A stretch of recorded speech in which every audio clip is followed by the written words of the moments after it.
Los Angeles and Orange counties are entering uncharted waters, as a receding coronavirus wave has both regions on the precipice of further reopenings than ever before. The two counties, the state's largest and third largest in population, have now banked 1 week's worth of data necessary to progress into the orange tier. A move that would allow a more significant and widespread unlocking of businesses and other public spaces. Their progression, which could happen as soon as next week if their metrics hold steady, would accelerate the recent dash up the state's reopening ladder. The past few weeks have seen the vast majority of California counties improve to the point that they've been able to cast off the state's tightest restrictions to combat the spread of COVID-19. Advertisement. Under the state's reopening strategy, counties are sorted into one of 4 color-coded tiers. Purple, where coronavirus transmission is considered widespread and indoor operations are severely limited or outright suspended across a wide array of business sectors.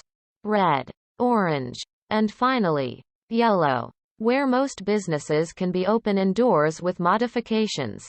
While California has made tremendous progress in the aftermath of a devastating fall and winter surge, the orange and yellow tiers remain a fairly exclusive, albeit growing, club. According to state data released Tuesday, a handful of additional counties will move into the orange tier this week.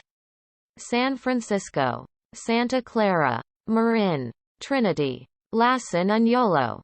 Advertisement. Also residing in that tier are Mariposa, Plumas and San Mateo counties. Just 2 counties, Alpine and Sierra, have made it all the way to yellow. Moving into the red tier this week were Kern, Nevada and Stanislaus counties. Kern's progression means the entire southern third of the state has now moved out of the purple tier. A dramatic change from the fall and winter surge, which struck the region especially hard. 39 California counties, home to a combined 33.4 million residents, are now in the red tier. Only 8, Fresno, Glen, Inyo, Kings, Madera, Merced, San Joaquin and Yuba, remain in the purple. Advertisement. Tier assignments hinge on 3 factors. COVID-19 case rates, adjusted based on the number of tests performed, the rate of positive test results, and a health equity metric intended to ensure that the positive test rate in poorer communities is not significantly higher than the county's overall figure. Reaching the orange tier requires a county to have an adjusted coronavirus case rate of 3.9 or fewer new cases per 100,000 people each day, a test positivity rate of under 5% and a health equity metric of less than 5.3%. Both LA and Orange counties have checked all those boxes, state data show, and their most recently calculated adjusted case rates were 3.7 and 3.5, respectively. Counties must log 2 straight weeks of qualifying data to advance to a less restrictive tier and have to stay in a tier for at least 3 weeks before moving again. Advertisement. Alameda, Colusa and Santa Cruz counties, for instance, have banked 2 straight weeks of orange-worthy data but have to wait to advance because they haven't yet been in the red tier long enough. Besides LA and Orange counties, other counties that must maintain their metrics to potentially move completely into the orange tier next week are Butte, Calaveras, El Dorado, Imperial, Modoc, Napa and Tuolumne. On reaching the orange tier, counties can allow bars to reopen outdoors, with modifications, without needing to serve food. Advertisement. Additionally, capacity restrictions are lifted in stores. Although pandemic safety modifications still apply, allowable indoor capacity increases from 25% to 50% for places of worship, museums, zoos and aquariums, Maximum indoor restaurant and movie theater capacity rises from 25% or 100 people, whichever is fewer, to 50% capacity or 200 people, whichever is fewer. An indoor gym and yoga studio capacity rises from 10% to 25%.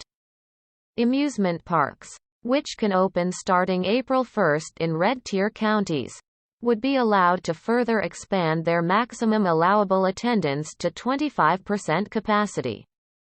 The capacity limit for outdoor sports and live performances, also effective April 1, rises to 33% for counties in the orange tier, even when state criteria are met.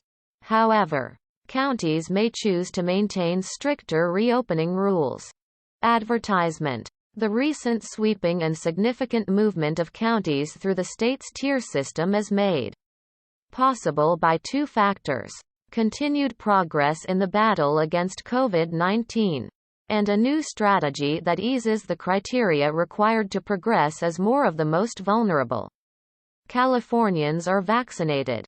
State officials set an initial goal of administering 2 million COVID-19 vaccine doses in targeted, disadvantaged communities, those within the lowest quartile of a socioeconomic measurement tool called the California Healthy Places Index, and a stretch target of 4 million doses.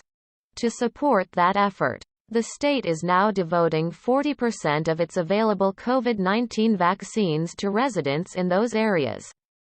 Advertisement. When California cleared its first self-set vaccine hurdle earlier this month, the state began allowing counties with an adjusted case rate of up to 10 new cases per day per 100,000 people to exit the purple tier.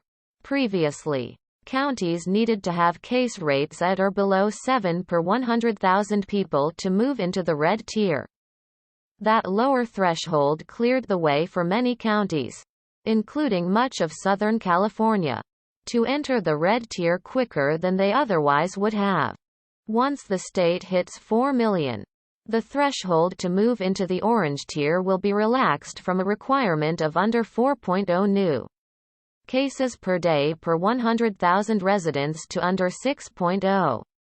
Entering the yellow tier would necessitate an adjusted daily new case rate below 2.0 per 100,000 people, compared with the current requirement of less than 1.0. Advertisement. However, that is likely still some time off. As of Tuesday morning, about 2.9 million vaccine doses had been administered in the targeted communities. State data show